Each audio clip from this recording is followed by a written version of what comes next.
আচ্ছা, আপনারা বলুন তো, গরুর গোশত খাওয়া এটা হালাল না হারাম? হালাল। কুকুরের গোশত খাওয়া হালাল না হারাম? আচ্ছা। গরু বছরে বাচ্চা দেয় কয়টা? গাভী? আচ্ছা, একটা। কুকুর দেয় কয়টা? কয়টা? 7টা, 8টা, 10টা? ফ্যামিলি প্ল্যানিং নাই তো? দেদারসে দিচ্ছে। আচ্ছা, গরু হালাল, কুকুর হারাম। গরু বাচ্চা দেয় কয়টা? কুকুর দেদারসে দিচ্ছে।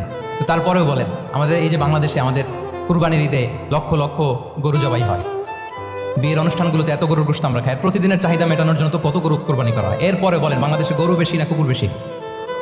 সবাই বলেন, গরু বেশি না কুকুর বেশি? কারণ কি? হালাল। কারণ কি? এই হালালে বরকত ঢুকিয়ে দিয়েছে কে? তাহলে if there is no concept of halal and haram, there is no Islamic lifestyle. প্রথম core value of Islamic lifestyle হচ্ছে আপনাকে হালাল দিয়ে আপনার জীবনকে সাজাতে হবে।